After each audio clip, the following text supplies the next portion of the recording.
By the fire's glow, the truth is always revealed. Welcome to the Fireside Casebook.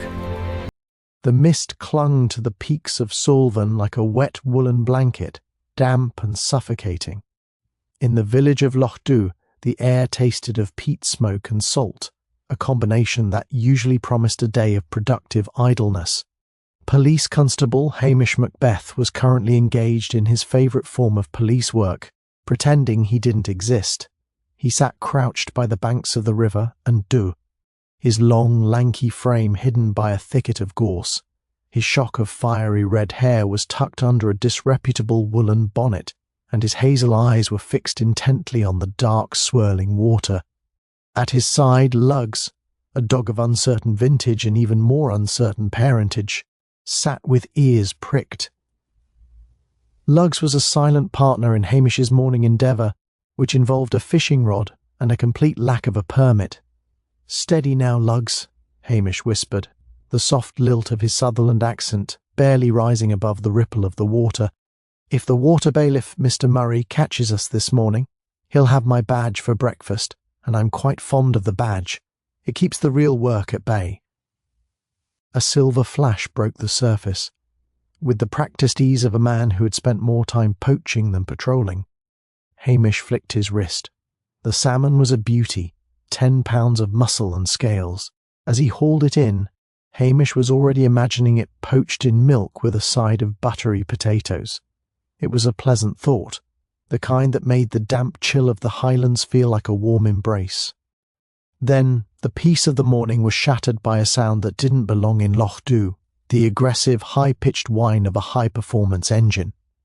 Hamish sighed, a long, mournful sound. He quickly unhooked the fish, slid it into a burlap sack, and stashed it behind a rock. He stood up, smoothing his salt and pepper uniform trousers, which were perpetually a bit too short for his long legs. "Duty calls, Lugs?" Or rather, duty screams in a way that suggests a Sassenach has lost his way and is taking it out on the gearbox. He emerged from the gorse just as a gleaming metallic green Range Rover lurched to a halt on the narrow track. The driver's door flew open, and out stepped a man who looked like he had been curated by an expensive London boutique specifically for a country weekend photo shoot. He wore a crisp tweed jacket that had never seen a bramble, pristine leather boots, and a pair of sunglasses that likely cost more than Hamish's annual heating allowance. "You there, Constable!" the man shouted, waving a manicured hand. Hamish adopted his most vacant, helpful local expression. He allowed his jaw to slacken slightly and tilted his head. "Aye, sir. Can I be helping ye? Ye look a wee bit lost. The road to Inverness is back the way ye came, and significantly wider." The man marched forward, his face flushed a deep, indignant shade of pink. "I am Julian Vane. I've just bought the old McCrae cottage on the moor. Or rather, I've bought the land.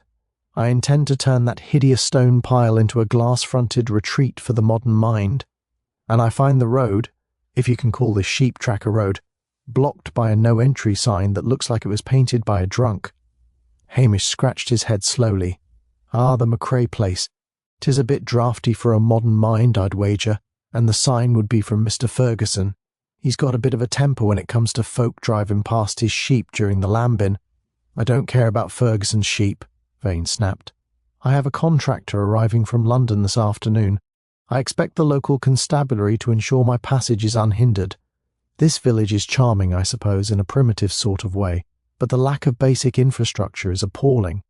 Do you people even have high-speed internet, or do you still communicate via smoke signals and bagpipes?" Hamish blinked slowly, the picture of Highland patience. "We find the pipes reach further in a heavy fog, sir.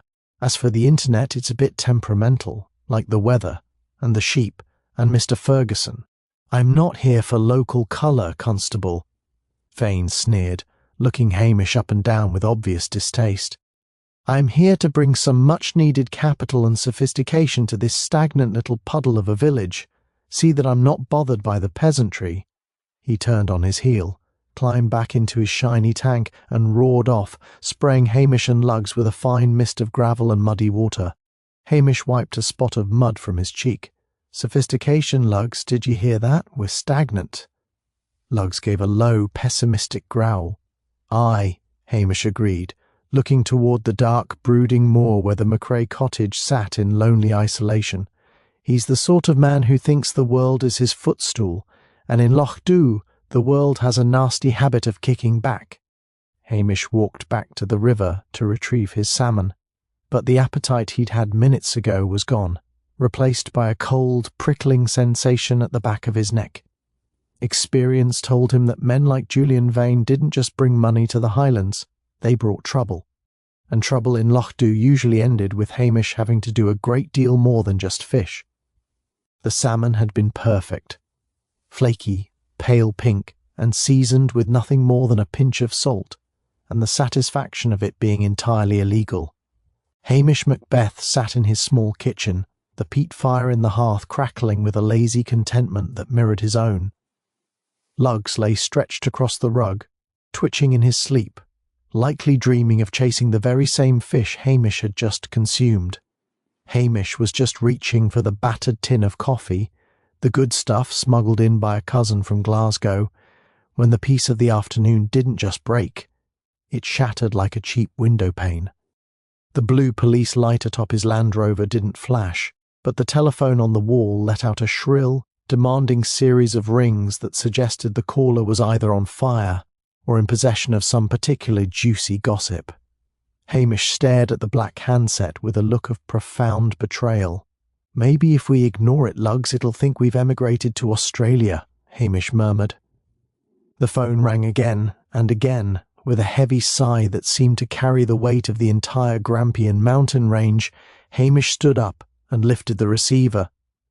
Lochdubh Police Station, he said, injecting a tone of such profound lethargy into his voice that it was a wonder the words made it across the wire. Hamish, is that you? It was Mrs. Kennedy from the post office, her voice vibrating with a high-pitched excitement that usually meant someone had either won the premium bonds or fallen down a well. You must get up to the Macrae Moor this instant. Archie McLean was out looking for a stray ewe, or so he says, though we all know he was looking for a place to hide his latest batch of moonshine, and he's found him. Found who, Mrs. Kennedy? A sheep? No, you great lanky gowk, that London man, the one with the green car and the temper. He's dead, Hamish, dead as a doornail and looking like a complete fool in the middle of the great bog. Hamish felt a familiar sinking sensation in his stomach. It wasn't the salmon. It was the realization that his afternoon nap was now a casualty of human mortality. I'm on my way, Mrs. Kennedy. Tell Archie to stay put and not to touch a thing, not even a blade of grass. He won't be touching anything, Hamish. He's currently vibrating so hard he's likely to shake his teeth out. Hamish hung up, grabbed his heavy salt and pepper greatcoat, and whistled for Lugs. The dog looked at him with an expression of deep disappointment, before reluctantly trudging toward the door. The drive up to the Macrae Moor was a bone-jarring journey through a landscape that had turned a sullen, bruised purple under the gathering clouds. The smur, that fine Highland rain that isn't quite a mist but manages to soak a man to the bone in 3 minutes, had begun to fall. When he reached the end of the track, he found Archie McLean's ancient, rusted tractor idling loudly. Archie himself was leaning against a dry stone dyke, his face the colour of old porridge. He pointed a trembling finger toward a depression in the peat about 50 yards from the ruins of the Macrae cottage. I didn't touch him, Hamish, I swear on the kirk, Archie stammered. I just saw the colours. They were natural colours for a moor. Hamish climbed out of the Land Rover, his boots squelching in the saturated earth. He walked slowly, his eyes scanning the ground. He wasn't looking for fingerprints, he was looking for the story the land told. He found Julian Vane about 10 feet into the bog. The Sassenach was face down in the black, oily peat. But it wasn't the death that was bizarre, it was the presentation. Vane, who only hours ago had been dressed in bespoke London tweed, was now wearing a "See-You Jimmy" hat, the kind with the fake red hair attached to a cheap tartan bonnet sold in tourist traps in Edinburgh, and a kilt made of acrylic tartan that no clan in Scotland would ever claim. The bright garish red of the fake hair poked out from the black mud like a grotesque flower. Well now, Hamish muttered, crouching at the edge of the firm ground. You wanted local colour, Mr. Vane. It seems you've become the centrepiece. Lugg stood a respectful distance back, his nose wrinkling at the metallic scent of blood that even the rain couldn't wash away. Hamish noticed there was no sign of a struggle in the soft mud nearby. It was as if Vane had simply been placed there, or had walked into the bog willingly in his ridiculous costume. Hamish took off his cap and scratched his red hair. He looked unkempt, his coat buttons done up wrongly in his haste, and his trousers already splattered with muck. To any onlooker he looked like a bewildered crofter who had stumbled upon a tragedy he couldn't comprehend. But his mind was moving with the precision of a watchmaker. He noted the way the kilt was pinned, clumsily, by someone who didn't know how a kilt should sit. He saw a small, dark puncture wound at the base of Vane's skull, nearly hidden by the fake ginger hair of the hat. "A professional job, Lugs," Hamish whispered, but with a very personal touch of malice. Someone wanted him dead, but they also wanted him laughed at. He sighed again, looking at the grey sky. The peace of Lochdubh was gone, and worse, the heavies from Strathbane would be here soon. He could already hear the distant, arrogant siren of a police cruiser echoing through the glens. "The circus is coming to town, Lugs. We'd best get our stories straight. We're just two simple souls who don't know a thing about anything." The peace of the moor was not merely broken, it was stomped into the peat by the arrival of 3 silver police vehicles that screeched up the track with a reckless disregard for their suspension systems. From the lead car, a man exploded outward like a pressurized canister of rage. Detective Chief Inspector Blair was a man whose blood pressure seemed to be a permanent resident of the danger zone. His face was a startling shade of beetroot, a colour that clashed violently with his cheap, ill-fitting grey suit. Behind him trailed his 2 shadows, Jimmy Anderson and McNab, who looked like they would both rather be in a pub in Strathbane than standing in a soggy Highland bog.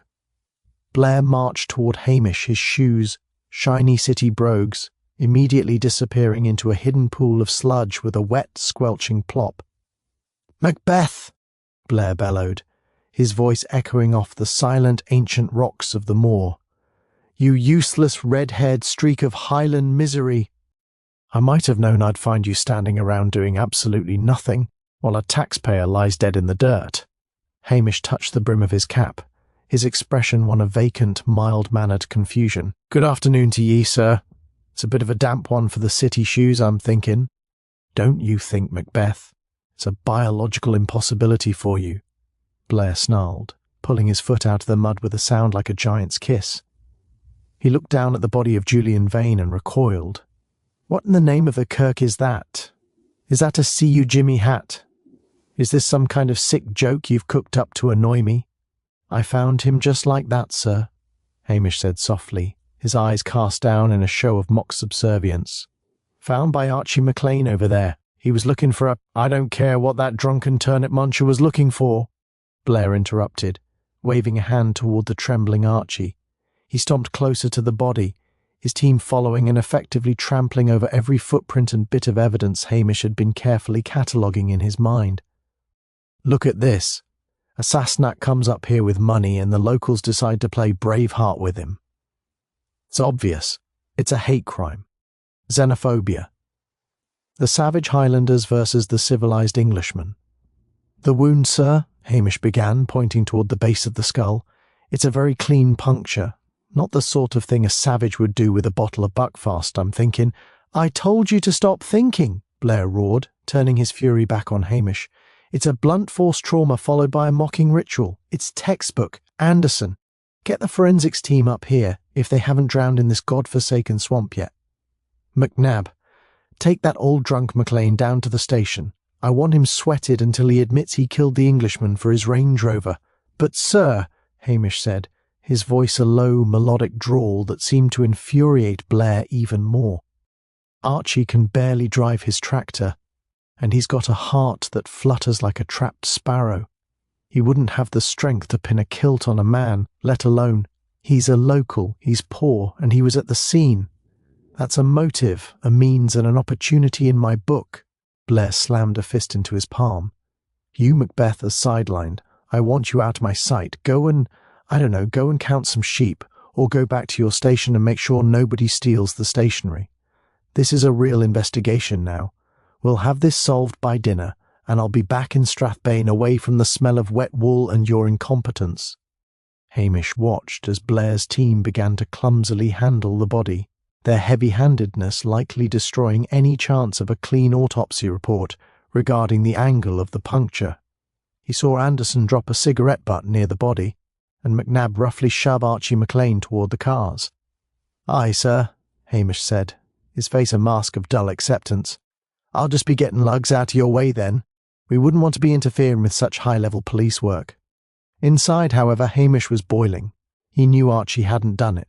He also knew that the "See You Jimmy" hat was a very specific insult, one that required a sense of irony that Archie McLean, a man who thought irony was something you did to a shirt, simply didn't possess.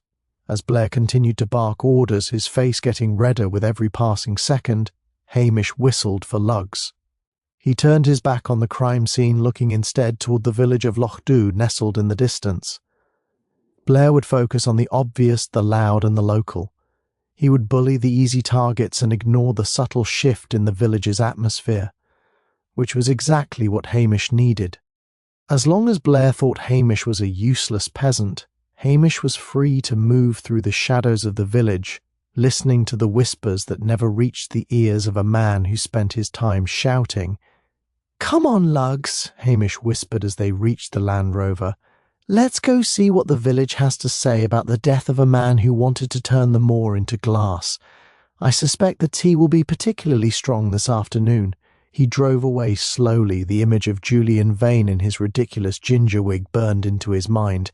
It wasn't just a murder, it was a performance, and Hamish Macbeth was the only one who had noticed the stage was still being set, with DCI Blair currently occupied by the systematic bullying of Archie McLean. Hamish Macbeth found himself with the rarest of gifts, a professional obligation to be somewhere else.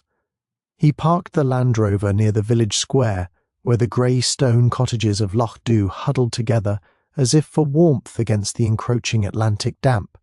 To anyone watching, and in Lochdubh, someone was always watching, Hamish looked like a man defeated, a policeman relegated to the sidelines. He moved with a slow, heavy-footed gait, his hands deep in his pockets, lugs trotting at his heels with an equally dejected posture. His first stop was the post office. Mrs. Kennedy was behind the counter, her spectacles perched on the tip of her nose, sorting through a pile of mail with the intensity of a card shark. "Aye, Hamish," she said without looking up. "I saw the silver cars scream past. Blair's back then." I could hear his blood pressure rising from here. "He is indeed, Mrs. Kennedy." Hamish sighed, leaning against the counter in a way that suggested his spine had turned to jelly. "And he's convinced Archie McLean is the next Moriarty. My own opinion isn't required. In fact, it's been banned." Mrs. Kennedy huffed, reaching into a tin and producing a slightly stale digestive biscuit, which she slid across the counter. "The man's a fool. Archie can't even kill a slug without apologising to its family. What about that poor soul on the moor, Julian Vane?" Hamish took a bite of the biscuit, closing his eyes in mock appreciation. "A sad business, especially the hat. It's a strange thing, Mrs. Kennedy, for a man who hated local colour to be found wearing a See You Jimmy wig. I don't suppose you've sold many of those lately. They're usually for the summer trade." Mrs. Kennedy froze, her eyes sharpened. "As a matter of fact, Hamish, I sold the last one just yesterday afternoon, to a woman. Not a local, mind, dressed in one of those waxed jackets that's never seen a day's work, and smelling of perfume so thick it would choke a Highland bull." "A woman, you say?" Hamish took another slow, thoughtful bite. "Did she have a name?" "She didn't offer one, but she paid with a crisp £20 note and didn't wait for the change. She was staying over at the Tommel Castle Hotel, or so she said. Asked if there were any authentic Scottish gifts for a friend with a sense of humour." "A friend," Hamish repeated. Well, someone certainly had a laugh. Leaving the post office, Hamish wandered toward the waterfront, stopping at the Spice of the North, the village's solitary curry shop. Mr. Patel was polishing the front window, his expression grim. "Ah, Constable," Patel greeted him. "I hear the gentleman from the moor has met a sticky end." He has that, Mr. Patel. I don't suppose he was a regular customer? Patel snorted. He came in once. He asked if the lamb korma was hygienically prepared, and then complained that the decor was excessively kitsch. He told me he intended to open a Michelin-starred fusion bistro in the McRae cottage that would put me out of business. He was a man with a talent for making enemies before he'd even finished his water. Hamish leaned against the window frame. Did he have any visitors, Mr. Patel? Anyone he didn't look down his nose at? Patel looked around cautiously before leaning in. 2 nights ago there was a row, out on the pavement. Vane was shouting at a man, another Sassenach, younger, very fit-looking. The younger one said, "You can't bury the past under a glass floor, Julian." Vane looked like he'd seen a ghost. Then they both drove off toward the moor. Hamish nodded slowly. The past, eh? It's a heavy thing to carry up a hill. He mooched a small onion bhaji from a tray Mr. Patel was setting out and moved on. By the time he reached the hotel, his stomach was reasonably full, but his mind was heavy. He had learned more in 20 minutes of lazy wandering than Blair would learn in 20 hours of interrogation. A mysterious woman buying a joke hat, a hidden past, and a man who wanted to replace the soul of the village with fusion bistro and glass walls. As he walked, he noticed the weather was shifting again. The wind was picking up, whistling through the eaves of the houses. In the Highlands, secrets were like the mist. They could hide the world 1 minute and vanish the next, leaving you standing on the edge of a precipice. He needed to speak to someone who understood the social heights that Julian Vane aspired to. He needed someone who could see past the tweed and the arrogance to the rot beneath. He needed Priscilla Halberton Smythe. "Come on, lugs," Hamish said, tossing the last bit of the bhaji to the dog. "Let's go and see if the aristocracy has any light to shed on the peasantry's problems. And maybe, if we're lucky, she'll have the good coffee on." The wrought-iron gates of Tommel Castle stood like a stern warning against the encroachment of the common world. As Hamish's battered Land Rover rattled up the long, winding drive, the gravel crunched under his tyres with a sound that seemed to scream trespasser. Tommel Castle was a grim grey pile of Victorian Scottish baronial architecture, all turrets and slit windows, looking as though it were perpetually prepared for a siege by either the English or a particularly aggressive tax collector. Hamish felt the usual tug of inadequacy as he straightened his tie in the rearview mirror, a tie that was slightly frayed and bore a faint stubborn stain from a bacon roll he'd enjoyed 3 days ago. To the rest of Lochdubh, Hamish was the law. To the Halberton Smythes, he was an amusing local fixture, somewhere between a useful handyman and a stray cat that occasionally needed feeding. He rang the heavy brass bell, and a few moments later the door was opened by Priscilla Halberton Smythe. She was, as always, devastatingly composed. Her blonde hair was pulled back in a way that managed to be both practical and elegant, and she wore a cashmere sweater the colour of a Highland loch at twilight. Seeing her always made Hamish feel as though his limbs were slightly too long for his body, and his brain were made of porridge. "Hamish," she said, her voice a cool, pleasant melody, "I heard the news. Mrs. Kennedy has been on the telephone to every house in the parish. I suppose you're here to ask if Papa or I have murdered the newcomer on the moor." "Now, Priscilla," Hamish said, adopting his most charming lanky slouch, "I'm just a humble policeman following the breadcrumbs, and the breadcrumbs lead to the hotel, where I hear there's a woman staying who has a penchant for expensive perfume and cheap joke hats." Priscilla sighed and stepped back, gesturing for him to enter. "Come in. It's freezing out there, and you look like you've been dragged through a hedge.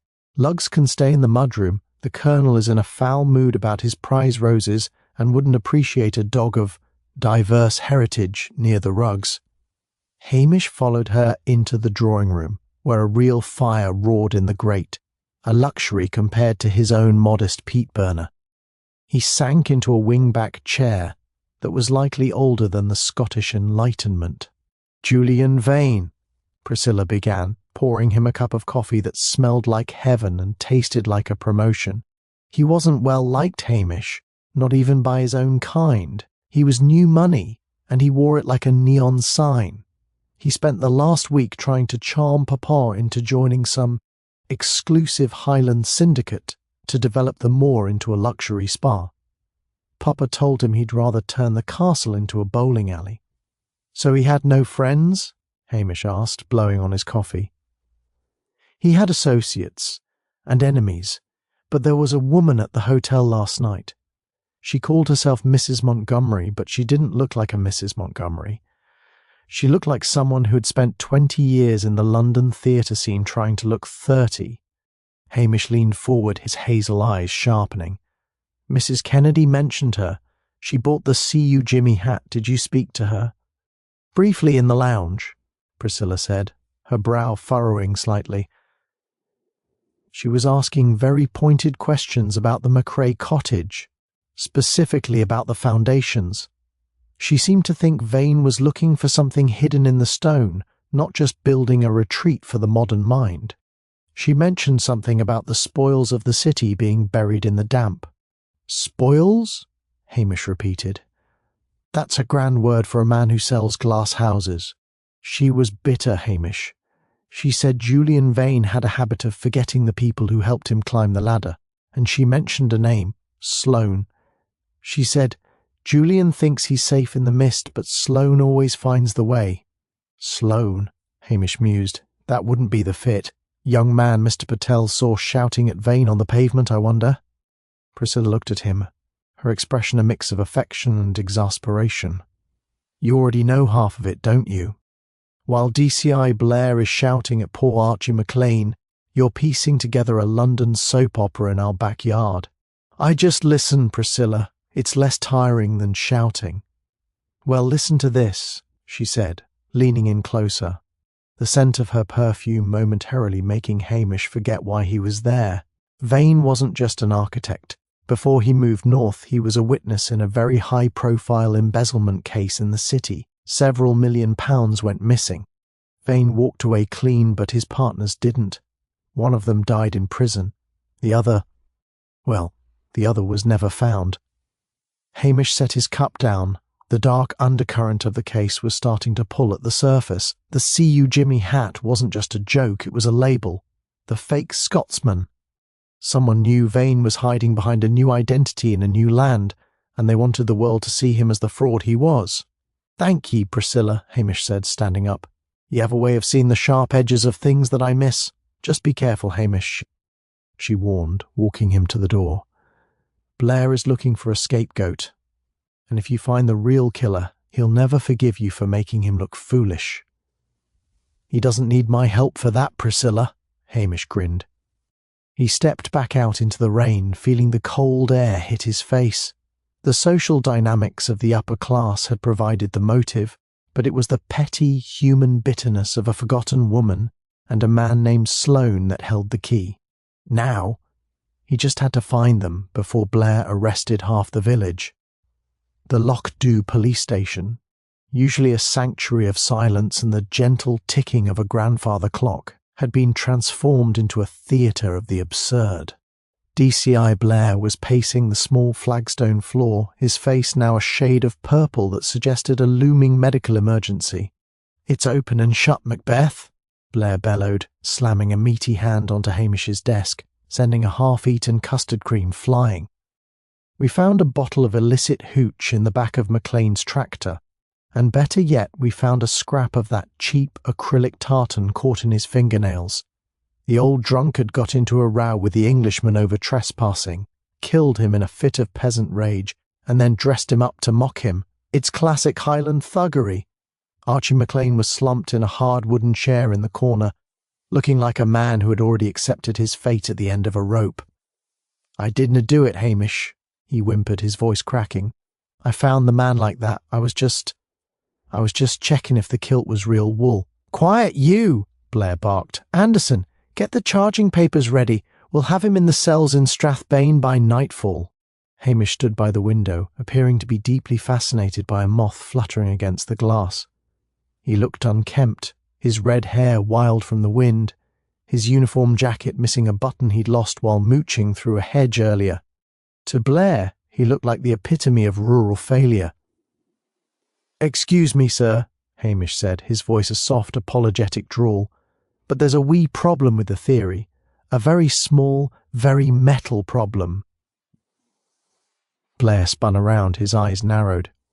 What are you prattling about now, you long-legged streak of misery? Well, Hamish said, stepping over to the evidence bag containing the garish kilt Julian Vane had been wearing. You see the way this kilt is fastened? It's held together by a large rusty safety pin, and the pleats, they're at the front. Blair stared at the bag. So? The man was a Sassenach. He didn't know how to wear the damn thing. True enough, sir, Hamish agreed mildly. But Archie MacLean here has been a member of the Lochdubh pipe band for 42 years. He's a man who treats a kilt with more reverence than the Holy Bible. Even if Archie were in a murderous rage, he'd rather jump off Sullivan than pin a kilt with the pleats at the front. It's against his very nature. It would be like a master chef poisoning a man with a burnt soufflé. He just couldn't bring himself to do the craftsmanship so poorly. Blair snorted. That's your defence, fashion sense? You're even stupider than you look, Macbeth. There's also the matter of the safety pin, sir, Hamish continued, ignoring the insult. I took the liberty of looking at Archie's tackle box while McNab was sweating him. Archie doesn't own any safety pins. He uses twine and wire for everything. But do you know who does use those specific oversized safety pins? The ones with the little plastic heads? Blair looked like he wanted to throttle Hamish, but a glimmer of doubt had finally breached his thick skull. Who? The laundry service at the Tommel Castle Hotel, Hamish said. They use them to pin tags to the guests' garments. I saw a bowl of them on the front desk while I was waiting for a word with the porter. Blair's face twitched. He looked from the kilt to Archie, then back to Hamish. That proves nothing. Anyone could have stolen a pin. Aye, sir, but there's one more thing. Hamish reached into his pocket and pulled out a small, damp photograph he'd borrowed from the hotel's guest highlights board. It showed a group of hikers. In the background, partially obscured, was a woman in a wax jacket. This is Mrs. Montgomery, the woman who bought the hat. She left the hotel an hour ago, in quite a hurry. She told the porter she was going to Inverness, but she took the road south toward the Glen Ogle Pass. And why does that matter? Blair demanded. Because the Glen Ogle Road is currently blocked by a rockfall, Hamish said with a small, deceptive smile.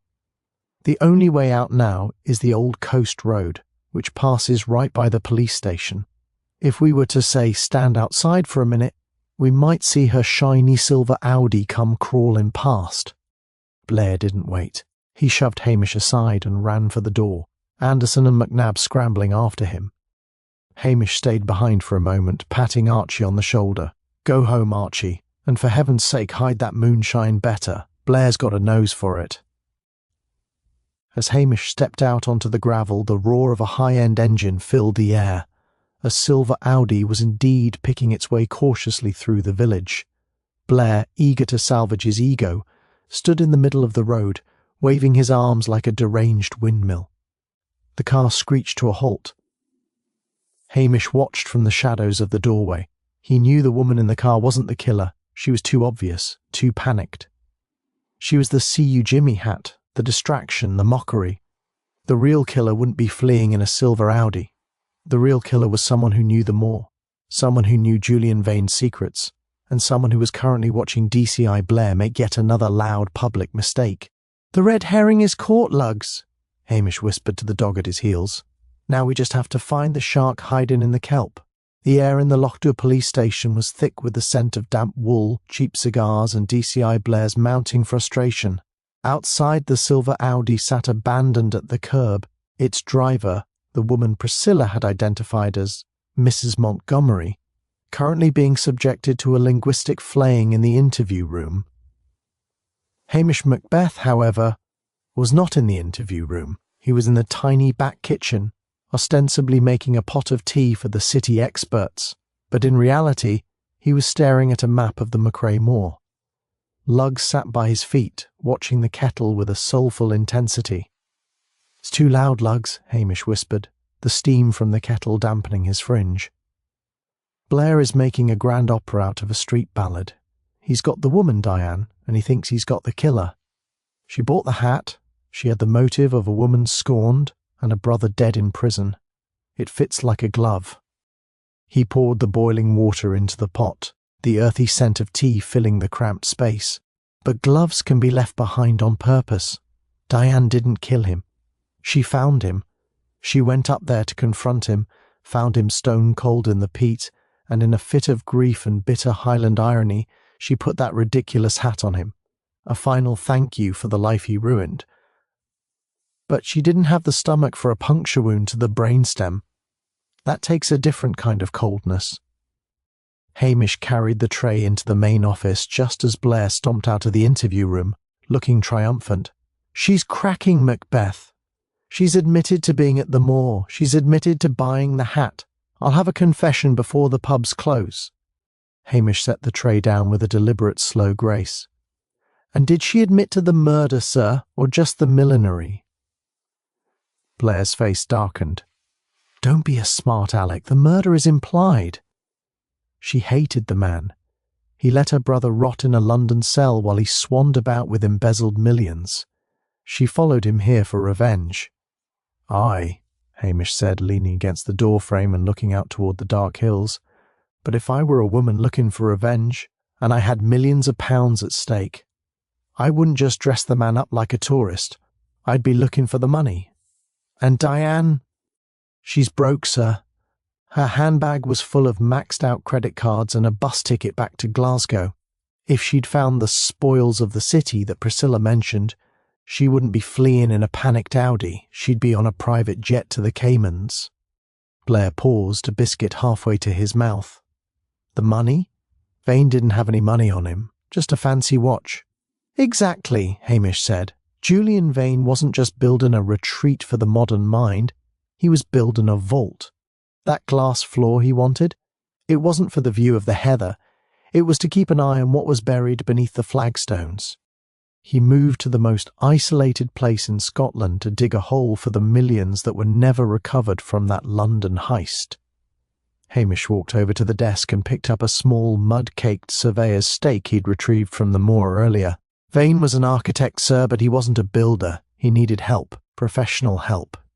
He told me this morning a contractor was arriving from London, but Mr. Patel saw him arguing with a young man 2 nights ago, a fit young man who knew Vane's past.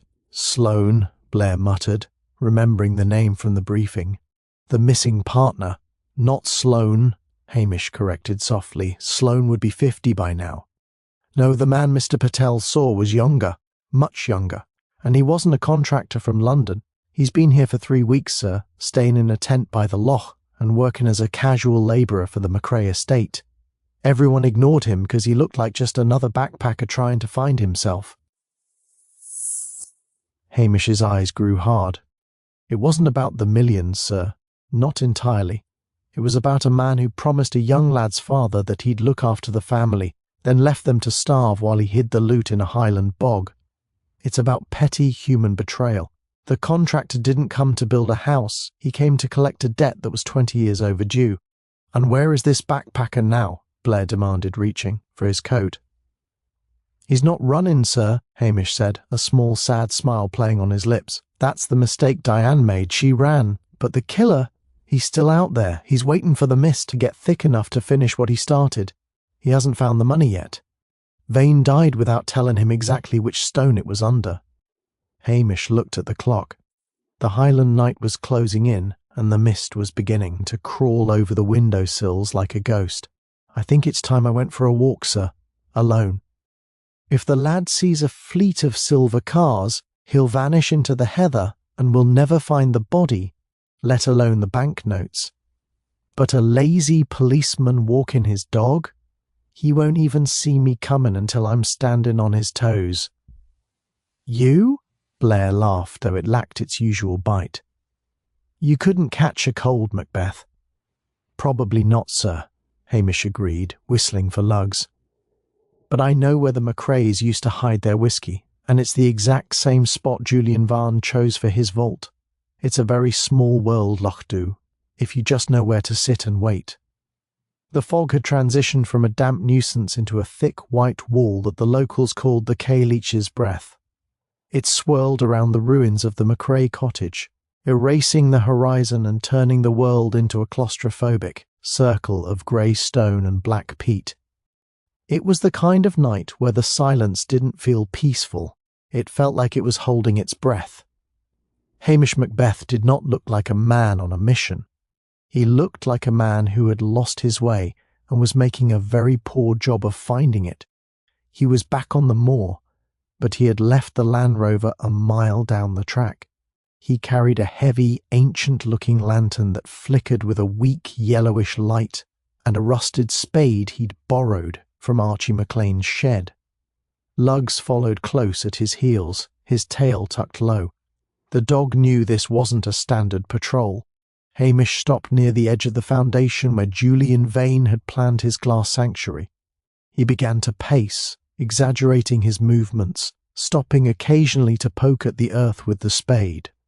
He was talking, loudly enough for the sound to carry through the heavy damp air, but in a tone that suggested he thought he was alone.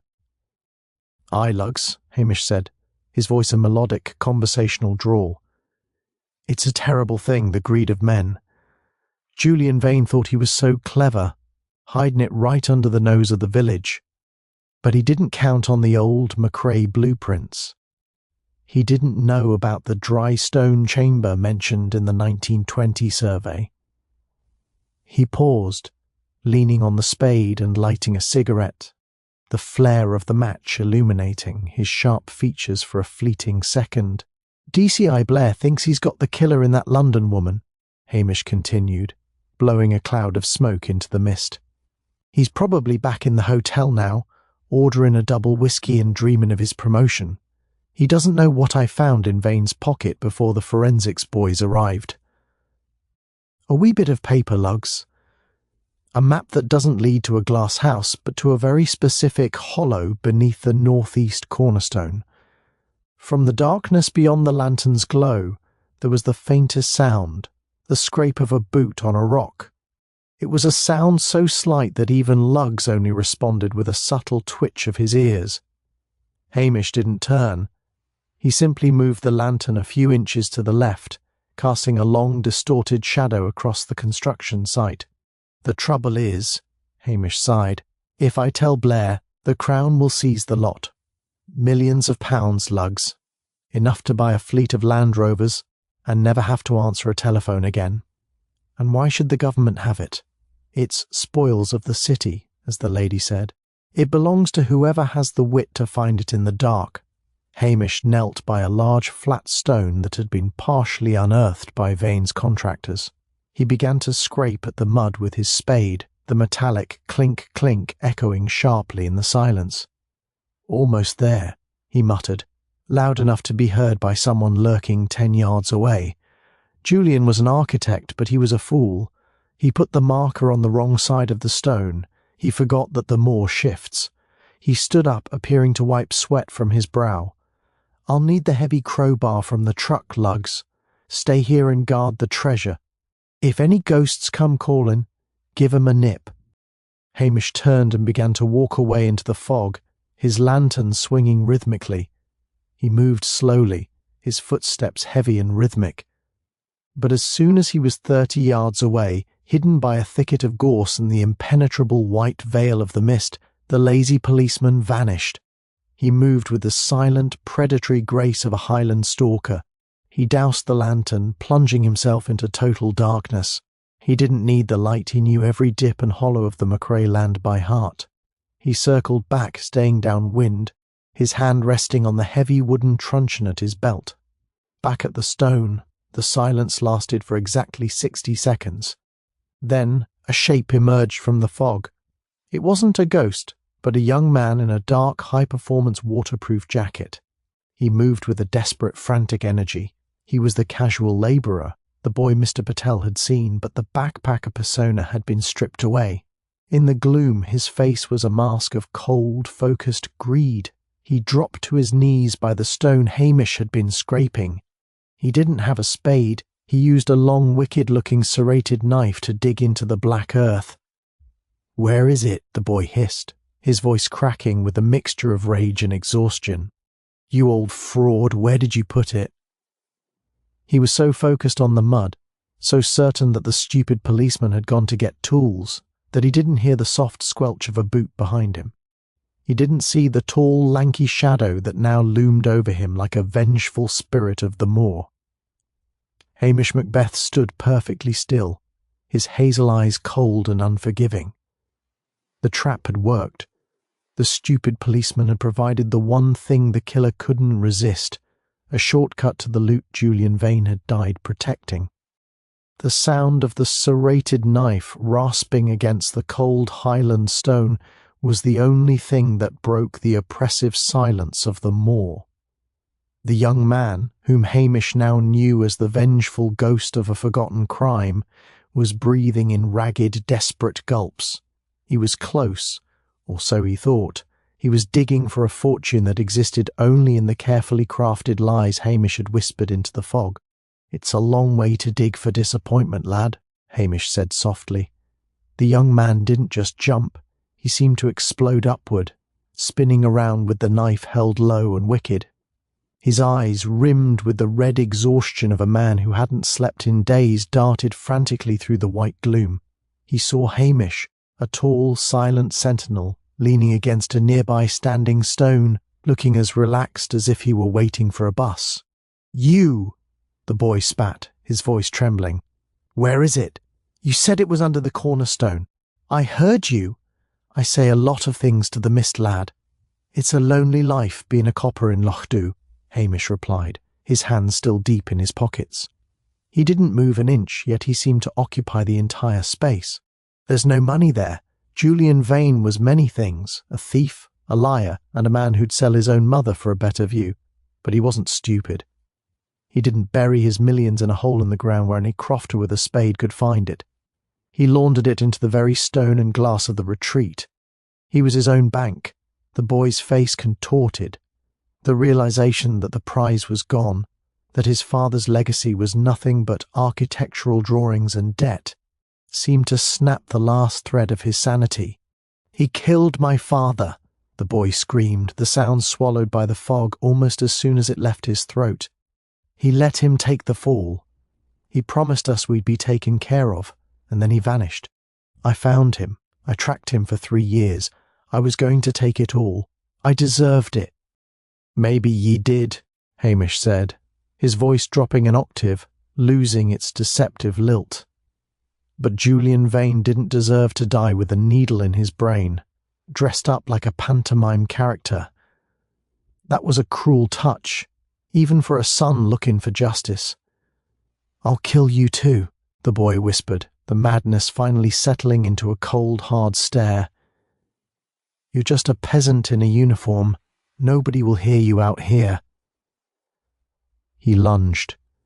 To an outsider, Hamish Macbeth appeared slow, a lanky, awkward man who moved with the grace of a folding chair.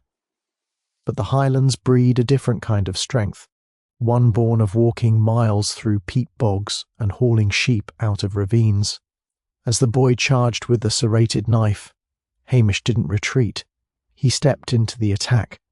With a speed that would have shocked DCI Blair, Hamish caught the boy's wrist. The force of the impact sent a jar through Hamish's shoulder, but he didn't let go.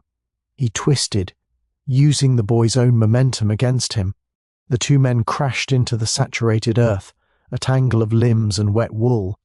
The boy was younger and fueled by a manic adrenaline, but Hamish had the leverage of a lifetime of manual labour.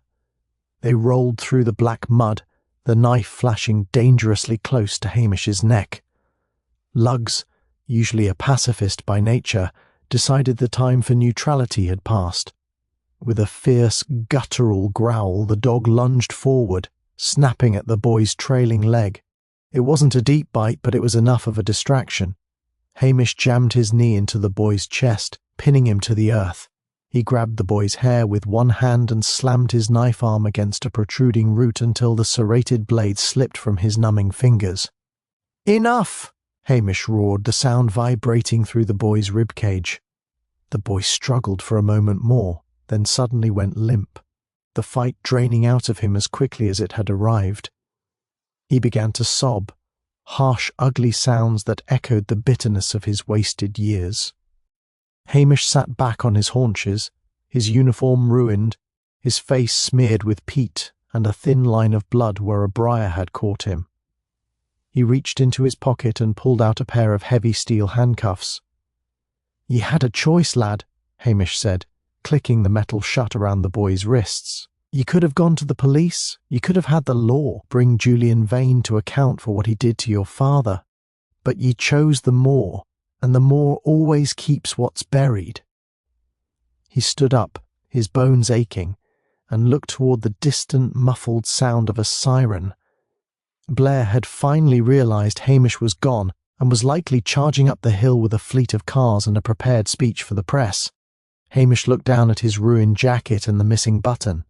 He looked at the boy, who was now just a shivering, muddy heap in the mist.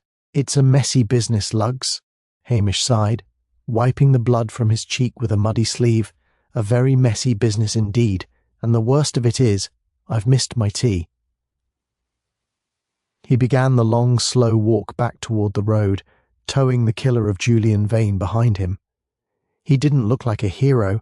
He looked like a man who had spent a very long day doing a job he hated, which was exactly how he wanted it. The dawn was beginning to bleed a pale, watery grey through the curtains of mist when the blue lights of the Strathbane cruisers finally crested the ridge. The sirens had been silenced, replaced by the heavy, rhythmic thrum of engines struggling against the steep Highland incline. DCI Blair was the first out of the lead car, his face a startling shade of violet in the early light, looking like a man who had been cheated out of both sleep and a decent breakfast. He stomped toward the ruins of the McRae cottage, where Hamish Macbeth was sitting on an upturned wooden crate. Hamish looked like a man who had been through a threshing machine. His uniform was caked in black peat, his red hair was matted with mud, and he was calmly sharing a thermos of lukewarm tea with a handcuffed, shivering young man who sat on the ground beside him. "Macbeth!" Blair bellowed, his voice cracking with indignation. "What in the name of the devil is going on here? We've been scouring the coast road for Diane Montgomery, and I find you up here playing picnic with a vagrant." Hamish looked up, his expression one of profound, vacant relief. He stood up slowly, wincing as his stiff muscles protested. "Oh, thank the Lord you've arrived, sir. I've been having a terrible time of it. This lad here, well, I think he's a bit confused." Blair marched over, peering down at the suspect. "Confused? This is the labourer you were prattling on about. Why is he in irons?" "Well, sir," Hamish said, adopting his most humble Highland lilt, "it was the most extraordinary thing. It seems your brilliant interrogation of that woman in the village, the way ye had her rattled and ready to spill the beans, it sent a shockwave through the moor. This lad, he must have seen the silver cars and panicked. He thought the game was up because of the way ye handled the Montgomery woman." Blair paused, his chest swelling slightly. "He did he?" "Aye, sir," Hamish lied smoothly, his face a mask of sincerity. "He came charging out of the fog, babbling about Blair's net and how he couldn't hide any longer. I was just out for a walk with Lugs, trying to stay out of your way as instructed, when the lad practically ran into me. He tripped over a root, clumsy really, and I just sort of fell on top of him. It was a complete accident, sir. I barely knew what was happening until I saw the knife." Blair's eyes darted to the serrated blade lying on the grass, now safely secured in a plastic evidence bag Hamish had found in his pocket. He had a weapon. He did indeed. He was looking for the money, you see. The spoils Julian Vane stole from his father. But thanks to your strategy of flushing out the accomplices first, he was cornered. I was just the unlucky soul he ran into while he was trying to escape your perimeter." Blair looked at the suspect, then at the ruins, then back at Hamish. The prospect of a high-profile capture of London embezzlement killer was beginning to dance in his head like a sugar plum. He could see the headlines in the Strathbane Gazette, Blair's masterstroke ends Moor murder mystery. So, Blair said, his voice dropping the aggressive edge and replacing it with a smug authority. My pressure on the Montgomery woman forced the killer's hand, causing him to flee directly into a patrolling officer. A textbook pincer movement, really. Exactly, sir. Hamish nodded eagerly. I was just a bit of mobile scenery. It was your oversight of the whole operation that brought him in. I wouldn't even know how to write the report on this. It's all so complicated, what with the London heist and the psychological pressure ye applied. I'd likely get the dates all wrong and embarrass the department. Blair snorted, a sound of pure condescension. You certainly would, Macbeth. You can't even keep your buttons on your jacket. Look at you. You're a disgrace to the uniform. If I put your name on this report, the chief constable would think I'd hired a chimney sweep. I'm sure you're right, sir, Hamish said, looking down at his muddy boots with mock shame. It's best if my name is kept out of it entirely. I wouldn't want to detract from the fine work of the Strathbane CID. I'll just stay here and, I'll just go back to Lochdubh and see if I can find that missing button. Good. See that you do, Blair snapped, already gesturing for Anderson and Macnab to take the prisoner. Anderson! Get this man in the car. I'll be drafting the press release from the station. Make sure the super knows I've recovered the murder weapon through strategic field observation. As the police cars began their noisy descent back down the hill, Blair didn't offer Hamish a lift. He didn't even look back. He was too busy rehearsing his statement for the television cameras. Hamish stood alone on the moor with lugs, the silence returning like a slow-moving tide. He felt the cold dampness of the peat seeping through his socks, but his heart was light. By tomorrow, Blair would be the hero of the hour, perhaps even line himself up for that promotion to superintendent he'd been craving. And Hamish would remain the useless red-headed constable of a stagnant village, free to poach the occasional salmon and drink his coffee in peace. That was a close one, Lugs, Hamish whispered, scratching the dog behind the ears. If I'd let him think I'd solved it, I'd be behind a desk in a city office before the week was out, and there's no trout in a city office. He picked up his empty thermos and began the long walk home, a small triumphant smile playing on his lips. The mystery of the traveller on the moor was over, but the quiet, deceptive life of Hamish Macbeth was just beginning its next chapter. The village of Lochdubh had a memory like a Highland mist, thick and encompassing one moment, and completely vanished the next. Within 48 hours of the silver police cars screaming out of town, the murder on the moor had already been relegated to a secondary topic of conversation, trailing slightly behind the scandalous price of wool and the questionable quality of the latest batch of scones at the local bakery. The Strathbane Gazette sat on the counter of Mrs. Kennedy's post office, featuring a prominent photograph of DCI Blair. He was standing on the steps of the courthouse, his chest puffed out like a territorial pigeon, his face a self-satisfied shade of pink. The headline read, Blair's Iron Fist Cracks Cold Case, London Fugitive Captured in Highland Sting. Hamish Macbeth leaned against the counter, nursing a mug of tea that Mrs.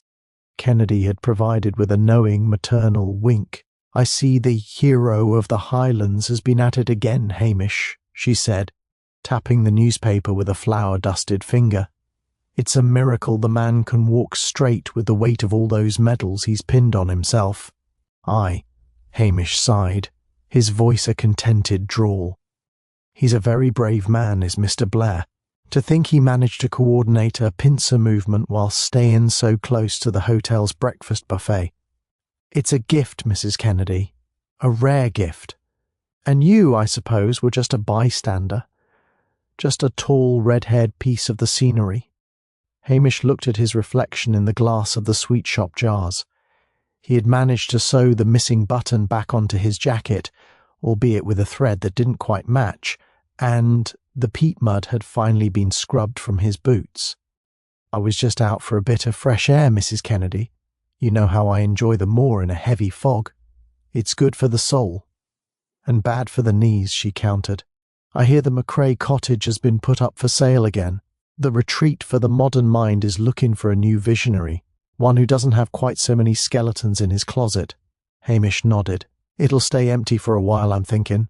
The moor has a way of rejecting what doesn't belong. The sheep are back there now, and Mr. Ferguson is happy enough. He says the grass is greener where they dug the foundations." Leaving the post office, Hamish walked toward the waterfront. The Atlantic air was crisp and clear today, the water of the loch a deep, shimmering sapphire. He saw Priscilla, Halbert and Smythe's car parked outside the hotel, and for a moment he considered stopping to say hello.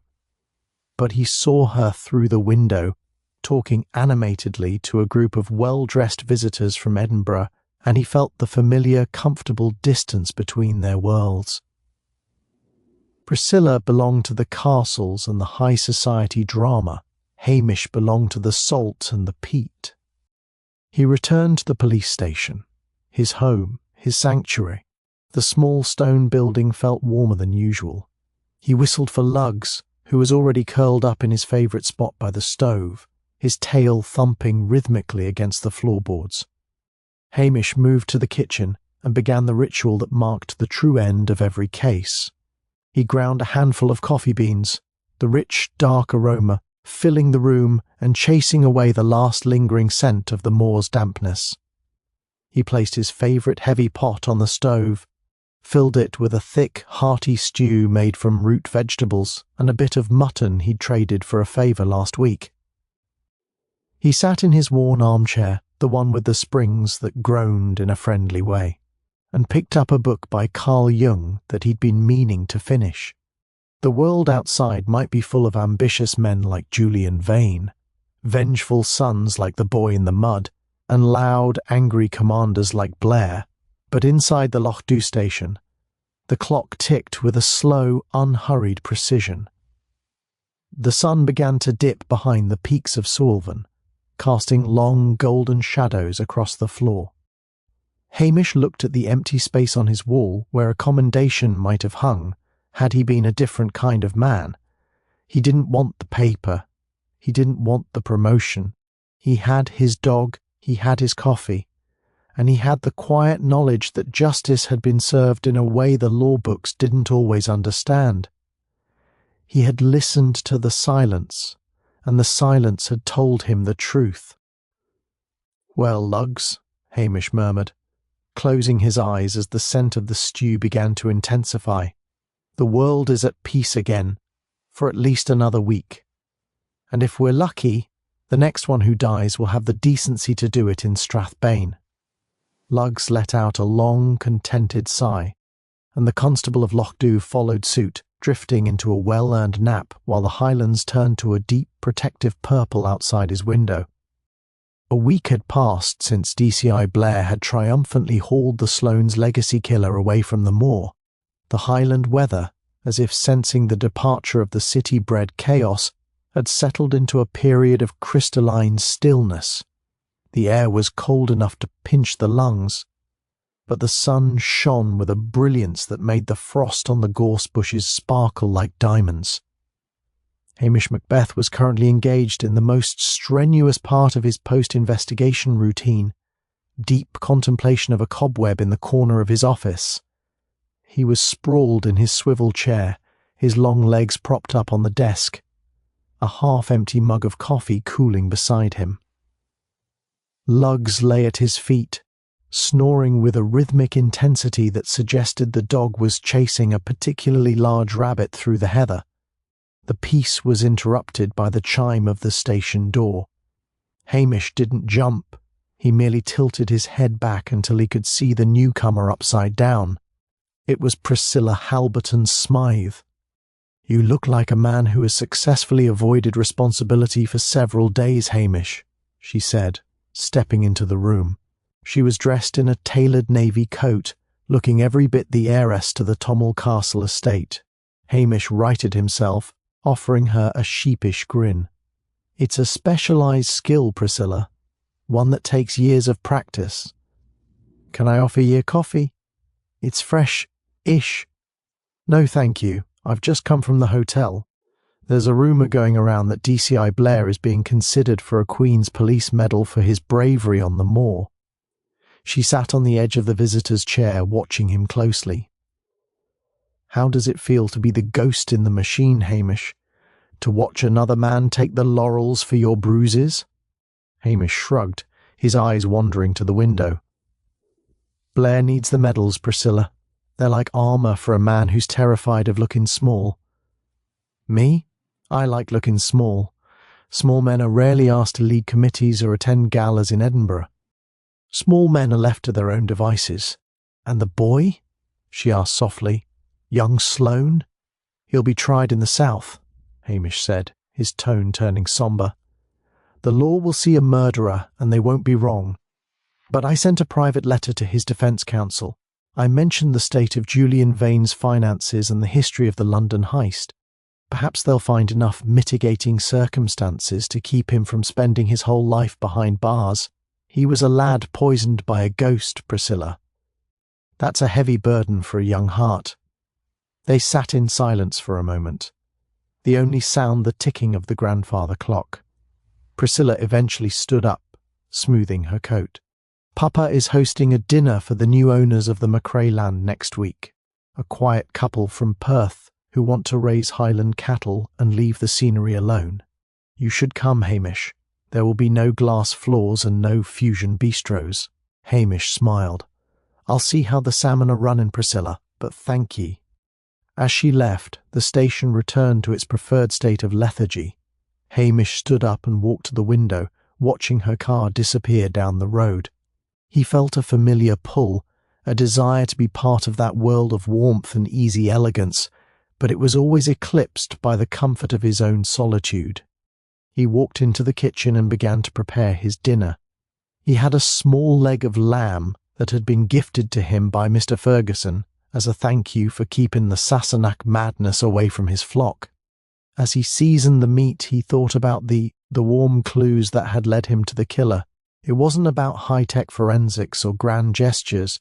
It was about the things people left unsaid, the way a kilt was pinned, and the weight of a secret kept too long in the damp. He looked at Lugs, who had finally woken up and was watching the lamb with predatory interest. Well, Lugs, Hamish said, sliding the roasting tin into the oven. The village is back to its secrets and its gossip. Blair is a hero, Julian Vane is a memory, and we are still exactly where we want to be. He poured himself a small dram of whiskey, the good stuff, saved for the end of a long road, and sat by the fire. The Highland night was falling again, a deep velvet blue that promised a hard frost. Somewhere out on the moor, the wind was whistling through the ruins of the McRae cottage.